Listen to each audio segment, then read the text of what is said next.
예수님을 만나서 귀신 들린 딸의 문제를 해결받는 사건이 기록이 되어 있습니다. 이 가나안 여인에 대해서 오늘 본문 말씀이 주고 있는 정보는 크게 두 가지인데요. 첫 번째는 이 여인이 유대인이 아닌 이방인이었다는 사실입니다. 여러분, 가나안 여인이라는 말은 가나안 땅 원주민의 후손이라는 말이에요.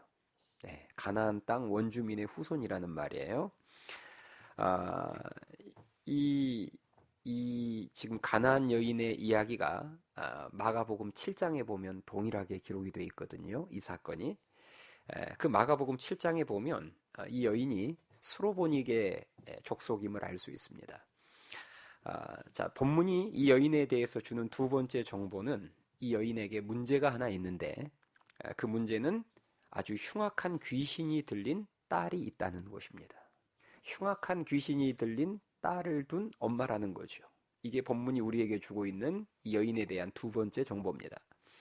자, 이런 문제를 가지고 있는 이 이방 여인이 어느 날 예수님에 대한 소문을 듣게 되는데요. 예수님은 귀신들을 쫓아내시고 또 예수님은 수많은 병든 사람을 고치시는 메시아라는 소문을 들은 거예요. 그 들음에서 이제 믿음이 생긴 것입니다.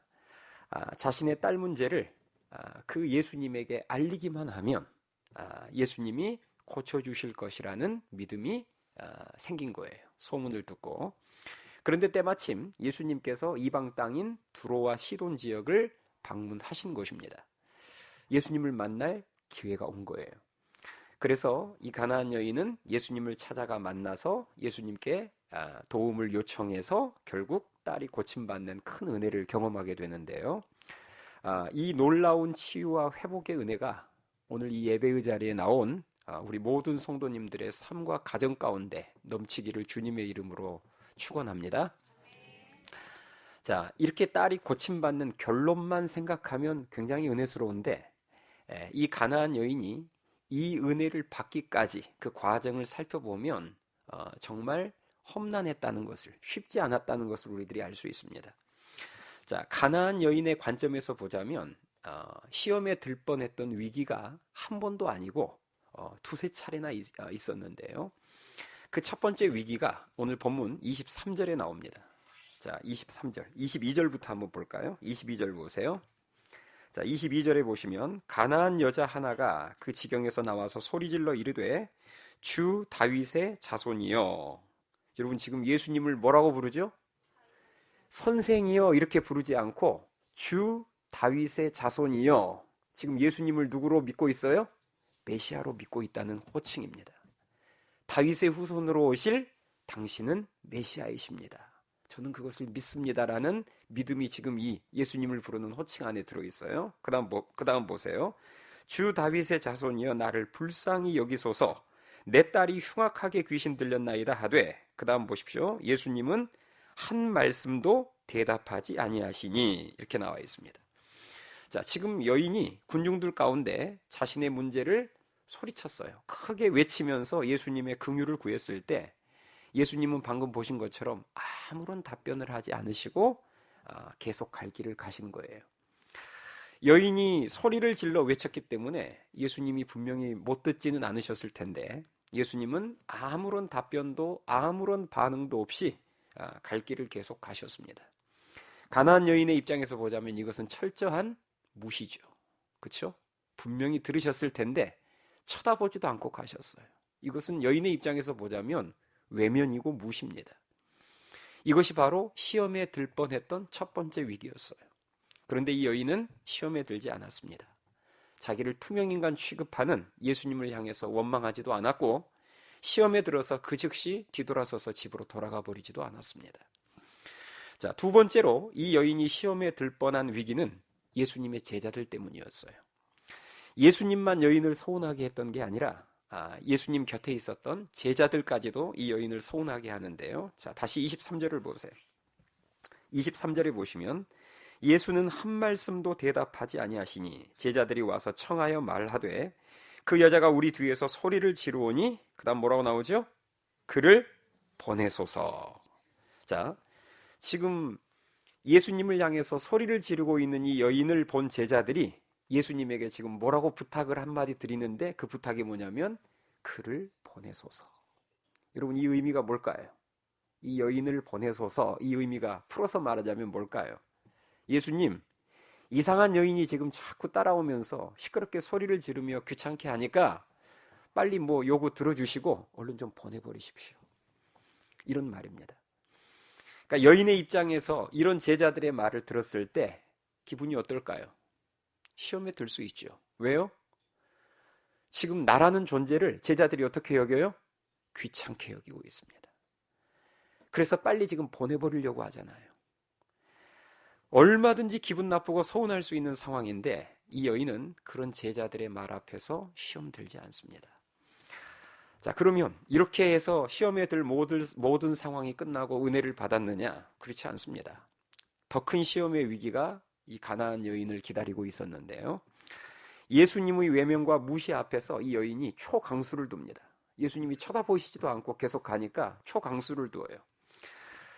예수님이 자신을 절대 외면하실 수 없도록 예수님께 더 가까이 가서 이번에는 예수님에게 절까지 하면서 자신을 도와달라고 부탁을 하는데요. 이때 예수님의 답변이 참 놀랍습니다. 25절 말씀을 보세요. 자, 25절, 26절 두 절 말씀을 우리 한 목소리로 같이 읽겠습니다. 25절, 26절 시작. 여자가 와서 예수께 절하며 이르되 주여 저를 도우소서. 대답하여 이르시되 자녀의 떡을 취하여 개들에게 던짐이 마땅하지 아니하니라. 아멘. 자, 예수님이 외면하실 수 없게 예수님 앞에 와서 절까지 하면서 저를 도와주십시오 했을 때 예수님의 답변이 뭐였어요? 자녀의 떡을 취하여 개들에게 던짐이 마땅치 아니하니라. 여러분, 여기서 자녀는 구약 시대에 하나님께서 택하신 하나님의 백성들, 즉 유대인들을 말하는 것이고요. 개들은 유대인들이 아닌 누구를 의미할까요? 이방인들을 의미하는 말입니다.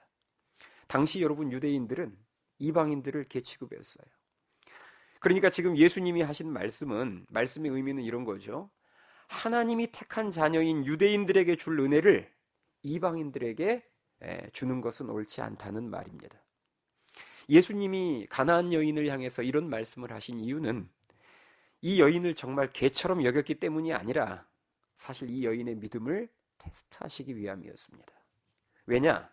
왜 그것을 알 수 있느냐? 예수님은 사실 이미 앞서 이 가나안 여인이 등장하기 전에 이 앞서 이방인들에게도 병고침의 이적을 베푸셨기 때문입니다.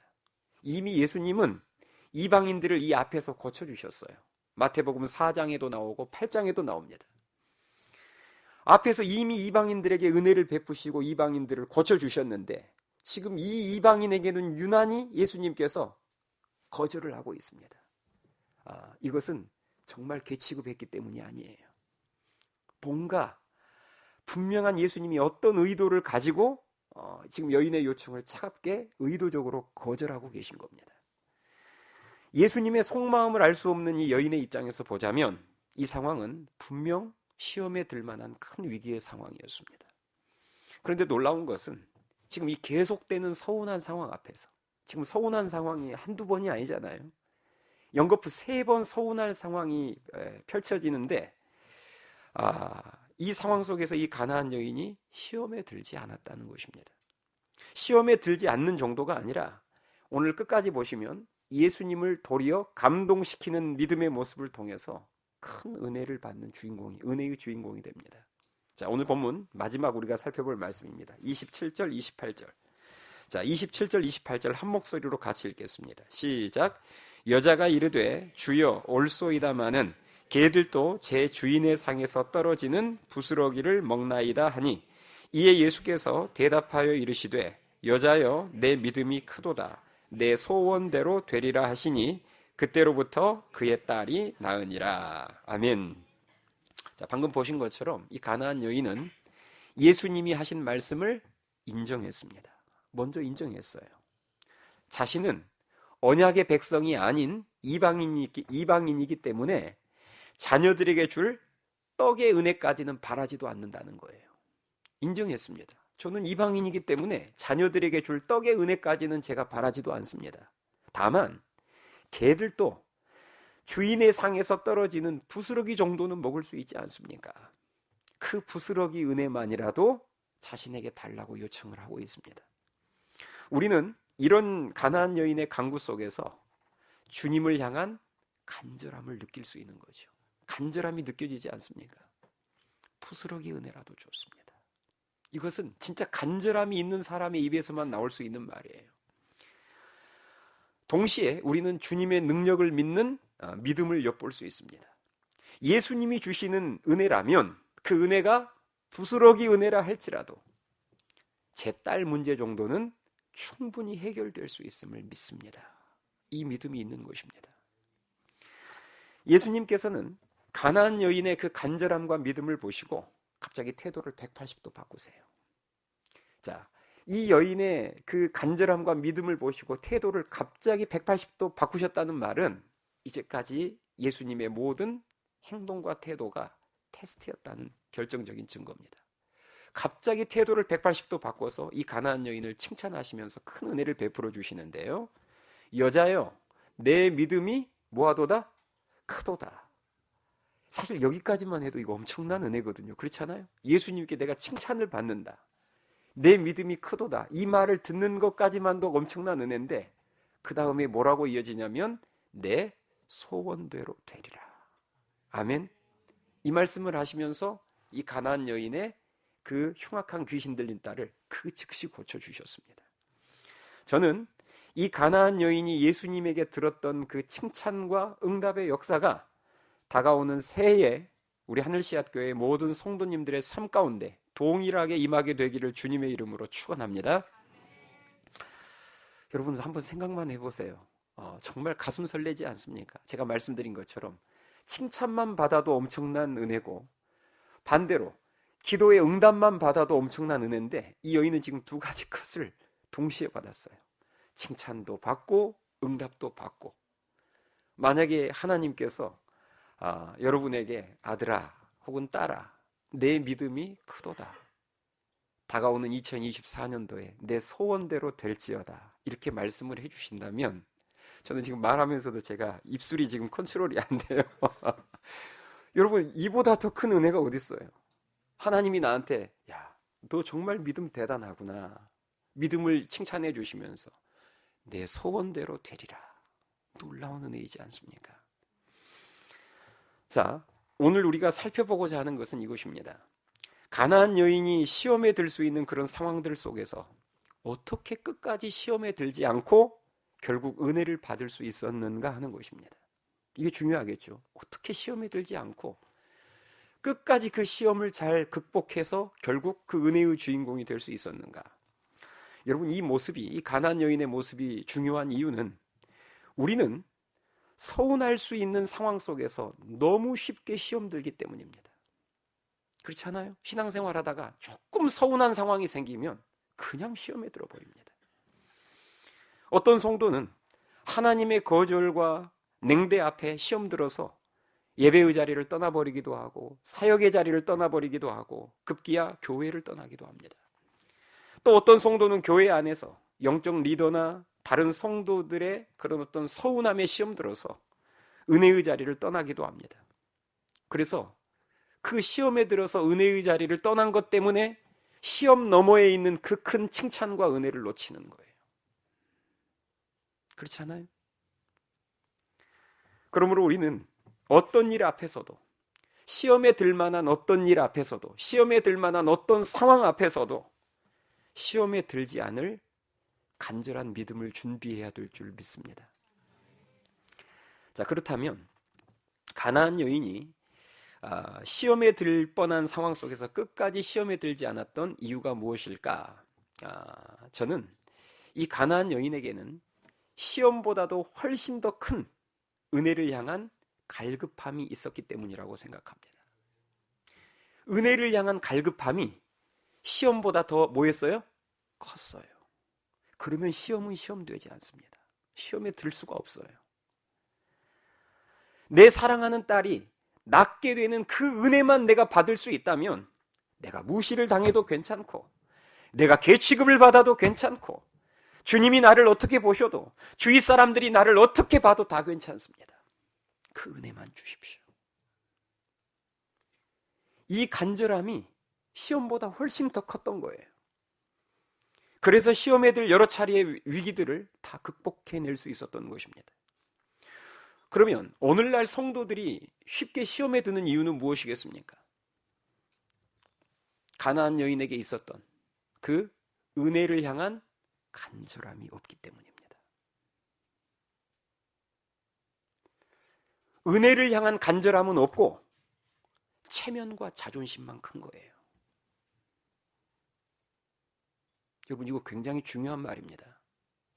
은혜를 향한 간절함은 없고 교회 안에서 내 체면, 내 자존심만 큰 거예요. 이런 사람들은 신앙생활할 때 받을 은혜가 중요한 게 아니라 자신을 향한 평가나 자신을 대하는 사람들의 태도가 훨씬 중요합니다. 목사님이 나를 도대체 어떻게 보시고 나를 어떻게 대하시는지가 받을 은혜보다 더 중요해요. 주위에 있는 성도들이 나를 어떻게 보고 나를 어떻게 대하는지가 받을 은혜보다 훨씬 더 중요합니다. 그렇기 때문에 조금이라도 자기의 자존심과 체면에 스크래치가 생기면 은혜의 자리를 그냥 떠나버리는 거예요. 여러분, 이렇게 신앙생활을 하면 은혜의 주인공이 될 수가 없습니다. 환경을 통한 주님의 테스트에 절대 통과할 수 없어요. 주님은 지금도, 지금 이 순간에도 주님은 어떤 사람들을 찾고 계시느냐? 간절히 주님의 은혜를 구하는 자들을 찾고 계십니다. 여기서 중요한 말은 간절이라는 말이에요. 적당히 은혜를 구하는 자들을 찾고 계시는 게 아니라 간절히. 오늘 이 가나안 여인의 모습에 우리는 간절이라는 말을 쓸 수 있어요. 이 정도는 돼야 우리는 간절히 은혜를 구한다라고 말할 수 있는 거예요. 사람들이 나를 어떻게 취급하든 나를 어떻게 평가하든 그것 저는 개의치 않습니다. 내가 원하는 그 은혜를 하나님께 제가 받을 수만 있다면 목사님이 나를 몰라줘도 괜찮고 주위 사람들이 나를 무시해도 저는 상관없습니다. 저한테는 그 은혜가 중요합니다. 여러분에게 그 간절함이 있습니까?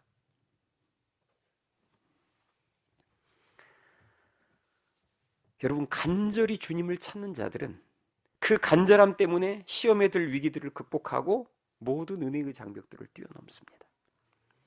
주님은 그렇게 간절히 은혜를 찾는 자들에게 자신을 나타내 보이세요. 그리고 그렇게 간절히 찾는 자들에게 자신의 능력을 베푸심을 믿으실 수 있기 바랍니다. 잠언 8장 17절 말씀. 나를 사랑하는 자들이 나의 사랑을 입으며 나를 어떻게 찾는 자가 나를 만날 것이니라? 간절히 찾는 자가 나를 만날 것이니라. 적당히 찾아서 만난다고 말씀하지 않으셨습니다. 간절히 찾는 자가 만날 수 있다고 했어요. 주님을 향한 간절함은 믿음에서 나옵니다. 가나안 여인에게 이런 간절함이 있었던 것도 예수님을 향한 믿음이 있었기 때문이에요. 이분이라면 내 딸을 반드시 고쳐주실 수 있다는 그 믿음이 있었기 때문에 주님을 향한 간절함도 생긴 것입니다. 아멘 하시죠? 간절함의 뿌리는 믿음이에요. 오늘 이 시간 저와 여러분이 우리 모두가 한번 되돌아봤으면 좋겠어요. 요즘 나를 시험 들게 만드는 장애물이 있는지 한번 여러분 생각해 보세요. 요즘 자꾸 나를 시험 들게 만드는 장애물이 뭐가 있는지. 두 번째, 그리고 그 시험 들게 만드는 장애물보다 더 큰 은혜를 향한 간절함이 나에게 요즘 있는지를 되돌아보세요.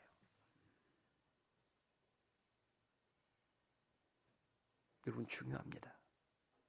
요즘 내가 자꾸 지금 시험 들려고 하는 그게 무엇인지. 두 번째, 그 시험보다 훨씬 더 큰 은혜를 향한 간절함이 있는지 요즘 꼭 되돌아보셔야 돼요. 오늘 가나안 여인에게 있었던, 제가 은혜를 받을 수만 있다면 어떤 취급, 어떤 대우를 받아도 상관없습니다. 이런 은혜를 향한 간절함이 없다면 우리는 무시와 냉대와 거절을 극복할 수 없습니다.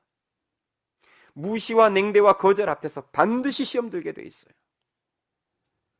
그러면 그 시험 너머에 있는 은혜를 받을 수가 없잖아요. 저는 오늘 이 사건을 지금까지는 여인의 입장에서 우리가 주로 생각해 봤는데, 반대로 예수님의 입장에서 저는 한번 생각해 봅니다. 자, 예수님이 의도적으로 이 가나안 여인을 향해 무시를 하고 냉대를 하고 거절을 하셨을 때, 그때 예수님 마음은 어떠셨을까요? 여러분이 예수님 입장에서 한번 잠깐 생각해 보세요. 지금 예수님은 본심은 그게 아니었어요. 그런데 예수님은 지금 어떤 의도를 가지고 의도적으로 이 여인을 외면했고, 그리고 무시했고, 냉대했고, 거절까지 했습니다. 그때 예수님의 심정은 어땠을까요? 제 추측에는 예수님이 겉으로는 무시와 냉대와 거절을 하셨지만 속으로는 여인을 정말 많이 응원하시고 계셨을 것 같아요. 그러지 않으셨을까요? 겉으로는 냉대와 거절, 무시를 했지만 속으로는 이 여인을 정말 응원하고 계셨을 것 같아요. 예수님이 지금 원하시는 그 모습이 있거든요. 예수님이 기대하고 계시는 그 모습이 있거든요. 그 모습을 이 여인이 제발 보여주기를 애타게 속으로 기도하고 계셨을 것 같습니다.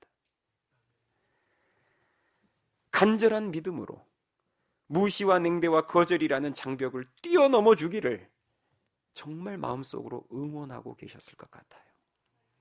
그런데 이 가나안 여인이 정말 그 간절한 믿음으로 이 시험의 장벽을 뛰어넘은 거예요.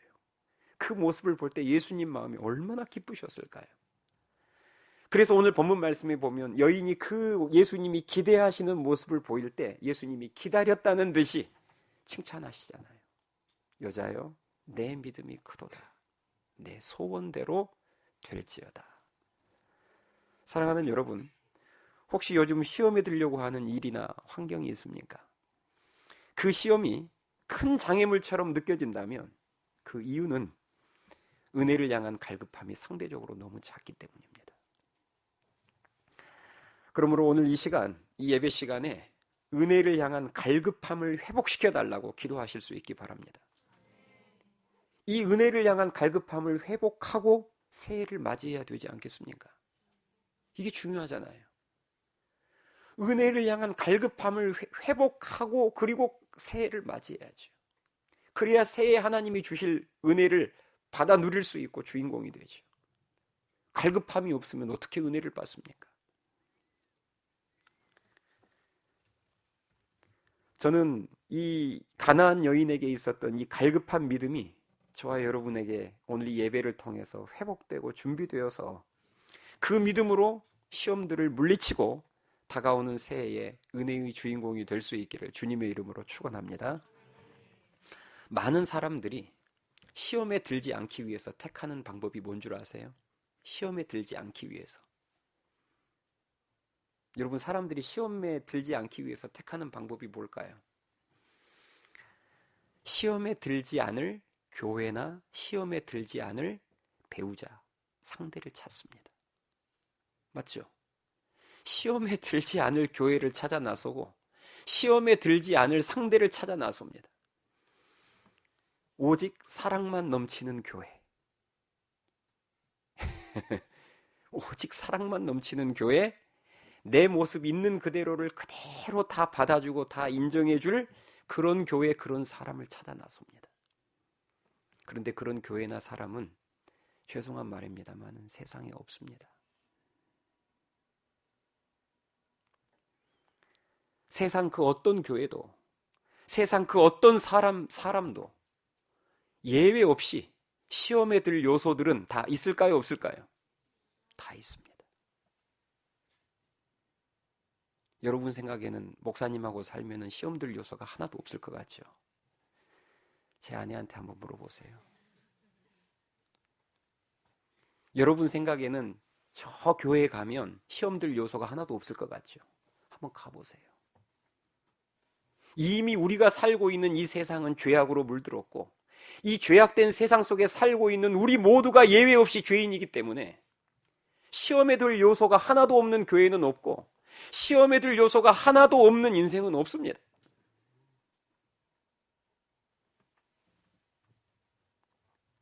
그래서 예수님께서는 제자들에게 시험에 들지 않기 위해서 너희는 사랑이 넘치는 곳과 사랑이 넘치는 사람들을 찾아다니라고 말씀하신 적이 없어요.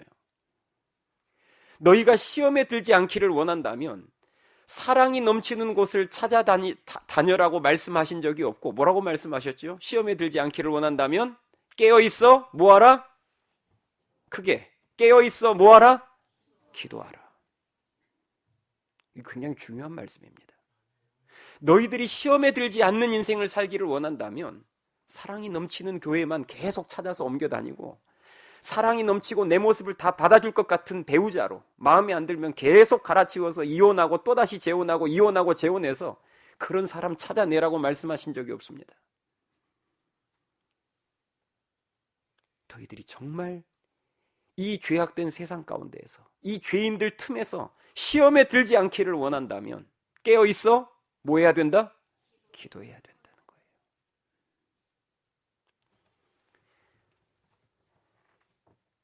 시험에 들지 않게 깨어있어 기도하라고 말씀하신 주님께서는 기도의 모범 답안으로 가르쳐 주셨던 주기도문에서 우리가 꼭 기도해야 할 기도 제목으로 뭐라고 말씀해 주셨죠? 우리를 시험에 들게 하지 마시옵고. 이렇게 기도하라는 거예요. 기도할 때마다 시험에 들지 않게 기도하라는 거예요. 이렇게 예수님께서 기도를 가르쳐 주신 이유가 뭘까요? 이 세상에서 죽지 않는 이상은 날마다 시험에 들 요소들을 뭐 할 수밖에 없다? 마주칠 수밖에 없다는 거죠.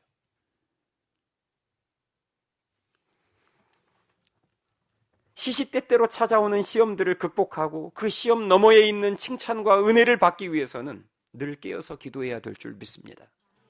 사복음서에 나오는 제자들 한번 생각해 보세요. 제자들이 기도의 자리에 있었을까요? 없었을까요? 예수님이 제자들에게 시험에 들지 않게 깨어있어 기도하라고 했거든요. 그럼 우리 생각에는 그럼 제자들이 새벽 기도를 늘 빠졌나? 기도의 자리에 없었나 싶은데 그렇지 않습니다. 예수님이 기도하시러 가실 때 제자들을 데리고 가셨어요. 그 말은 그 기도의 자리에 제자들이 있었어요? 없었어요? 있었어요. 그런데 그런 그들을 향해서 예수님께서는 시험에 들지 않게 깨어있어 기도하라고 말씀하셨어요. 그러면 이 말의 의미가 뭔지 아시겠죠? 아무리 기도의 자리에, 예배의 자리에 앉아 있어도 졸고 있을 수 있다 없다? 있다는 말입니다. 지금 이 자리에 두 눈 똑바로 쳐다보고 저를 바라보면서 예배를 드리고 있지만 그 영혼은 잠들어 있는 성도들이 있을 수 있을까요? 없을까요? 있습니다. 예수님은 기도의 자리에 모습이 안 보이는 제자들을 향해서 시험에 들지 않게 깨어있어 기도하라고 말씀하신 게 아니에요. 겟세마네 동산의 기도의 자리에서 제자들에게 하신 말씀입니다. 오늘날로 말하자면 새벽 기도에 나와 있는 지금 새벽 기도의 자리에 앉아있는 성도들에게 하신 말씀이에요. 시험에 들지 않게 깨어있어 기도하라. 기도의 자리에 늘 앉아있어도 얼마든지 영적으로 잠들 수 있다는 말입니다. 그러므로 우리는 기도의 자리만 지키고 있는 자들이 아니라 실제 깨어서 기도해야 될 줄 믿습니다. 적어도 하루에 몇 시간 정도는? 적어도 1시간 정도는. 그래서 예수님께서 제자들에게 너희가 1시 동안도 깨어 기도할 수 없더냐 그러셨잖아요. 적어도 너희들의 영혼이 졸지 않으려면 1시간 정도는 기도해야 되지 않겠느냐 그 말입니다. 여러분, 우리가 날마다 1시간씩 하나님 앞에 나와서 기도하잖아요. 그러면 시험에 들 상황이 안 생기는 게 아니라 시험에 들 상황이 생겨도 시험에 들지 않습니다. 아멘 하십니까? 시험이라는 바이러스가 내 안에 들어와도 물리칠 힘이 주어진다는 말이에요. 그렇게 되면 모든 시험을 극복할 수 있게 되고 주님이 나에게 허락하신 그 시험에 패스하게 되고 그러면 결국은 칭찬과 은혜의 주인공이 되는 거죠. 여러분, 저도 사역을 하다 보면요, 목사인 저도 사역을 하다 보면 시험에 들 상황을 많이 만납니다. 성도인 여러분들만 만나는 게 아니에요. 사실 마귀가 여러분과 저를 놓고 공격을 하면 누구를 더 많이 공격하겠습니까? 저를 훨씬 많이 공격하죠. 시험에 들 상황은 어쩌면 여러분들보다 저에게 훨씬 더 많이 생길 겁니다. 특별히 제가 교회 사역을 하면서 크고 중요한 사역이 있을 때 정말 시험에 들 상황이 많이 펼쳐져요. 제가 말한 크고 중요한 사역이라는 것은 예를 들자면 특별 새벽기도, 새생명 축제, 그 다음에 또 수련회, 단기 선교, 이런 크고 중요한 사역들을 이렇게 앞두고 있거나 그 사역들을 할 때 시험에 들 상황들이 막 눈앞에 펼쳐집니다. 그러면 그 시험들 상황이 생길 때 제가 꼭 기억하는 게 있어요. 제가 되뇌이는 게 있습니다. 그게 뭐냐면 이거예요. 이렇게 나에게 시험들 상황이 생기는 걸 보니까 이 시험 너머에 큰 승리가 기다리고 있겠구나. 아멘. 이렇게 자꾸 시험들 상황이 많이 생기는 거 보니까 이 시험만 내가 잘 극복하면 이 시험 너머에는 큰 은혜가 기다리고 있겠구나. 아멘. 제가 그렇게 분명히 생각을 합니다. 그러면서 그것을 버텨내고 이겨내요. 그런데 이게 제 추측일까요? 사실일까요? 사실입니다. 주님의 칭찬과 그 놀라운 은혜는 항상 시험 너머에 있어요. 근데 내가 그 시험 앞에서 되돌아서 가버리고 포기하고 떠나버리고 이러잖아요. 오늘 만약에 가나안 여인이 아까 시험들 상황 앞에서 에이, 메시아라는 사람이 저런 게 메시아야 하고 만약에 뒤돌아서 가버렸다면 칭찬과 은혜는 없습니다.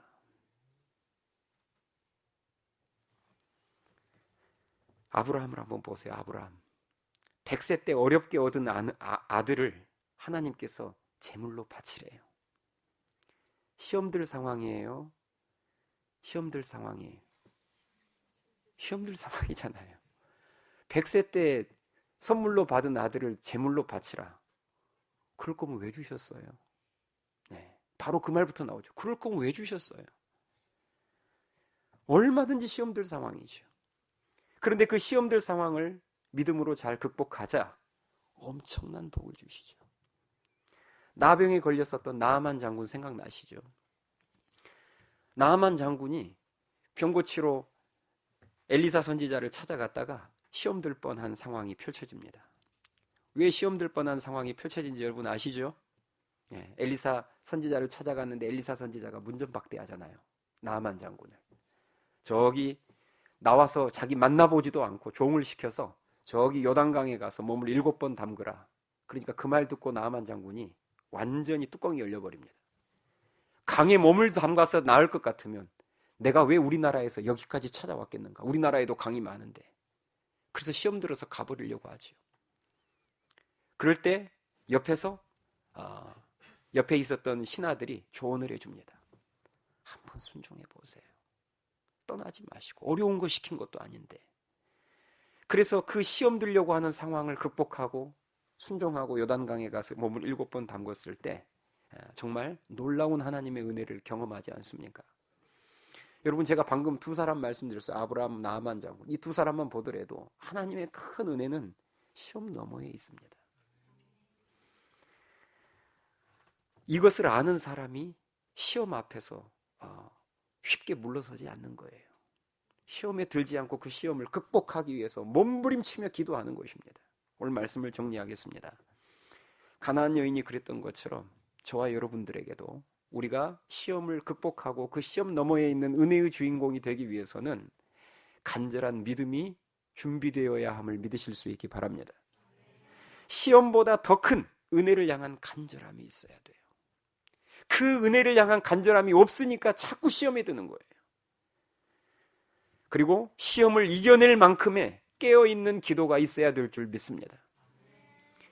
깨어있는 기도가 없으니 하루에 1시간씩 기도할 수 있는 그 기도가 뒷받침이 안 되니 모든 것이 다 그냥 힘들고 시험 드는 거예요.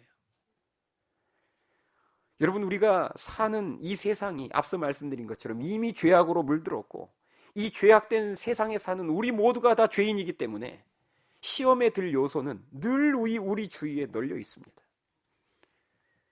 그리고 때로는 주님이 우리들의 믿음을 테스트하시기 위해서 시험하시기도 하십니다. 그 시험 앞에 허무하게 무너지는 인생 되지 마시고 가나안 여인처럼 그 시험을 간절한 믿음으로 잘 극복해서 주님으로부터 칭찬을 받고 큰 은혜의 주인공들이 될 수 있기를 주님의 이름으로 축원합니다. 찬양하시겠습니다.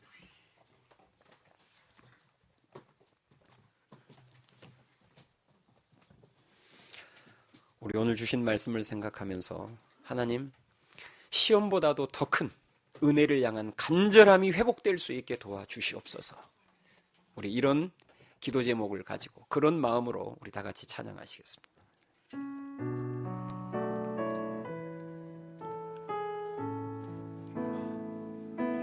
주의 보좌로 나아갑니다. 주의 얼굴을 바라봅니다.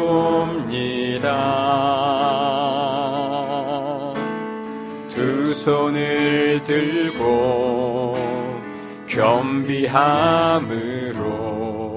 하나 되어 주께 나아갑니다. 주의 은혜에 목마릅니다. 주의 음성을 사모합니다.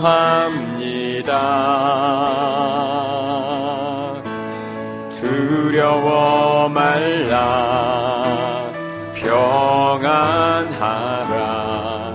강건하라 강건하라. 하늘의 문 열어주소서. 주의 긍휼 베푸시옵소서. 우리의 눈을 열어 주의 보좌와 그 영광을 보게 하소서. 주 얼굴빛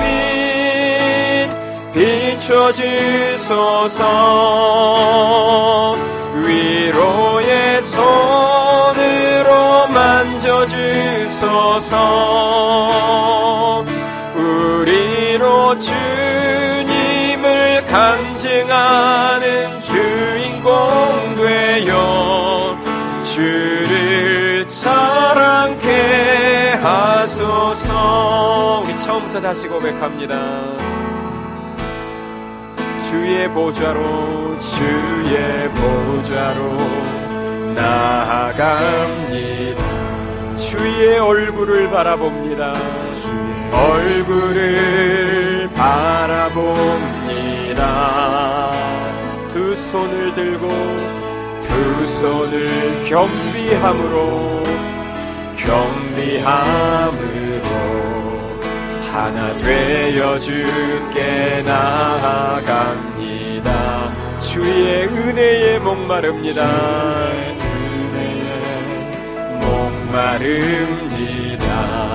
주의 음성을 사모합니다. 음성을 사모합니다. 두려워 말라 평안하라 강건하라 하늘의 문 열어주소서.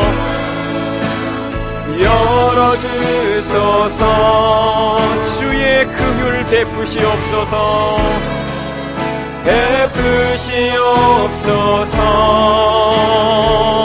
우리의 눈을 열어 주의 보좌와 그 영광을 보게 하소서. 주 얼굴빛 비춰주소서. 위로의 손으로 만져주소서. 우리로 주님을 간증하는 주인공 되어 주를 자랑케. 우리 간절한 마음으로 하늘의 문 열어주소서. 열어주소서. 주의 긍휼 베푸시옵소서. 베푸시옵소서. 우리의 눈을 열어주소서. 열어 주의 복 그 영광을 보게 하소서. 보게 하소서. 주 얼굴빛 비춰주소서. 비춰주소서. 위로의 손으로 만져주소서. 만져주소서. 우리로 주님을 간증하는 주인공 되어 주를 자랑케 하소. 우리로 주님을 간증하는 주인공 되어 간증하는 주인공 되어 주를 자랑. 우리 다시 한번 고백합니다. 우리로 주님을 간증하는 주인공 되어 간증하는 주인공 되어 주를 자랑케 하소서.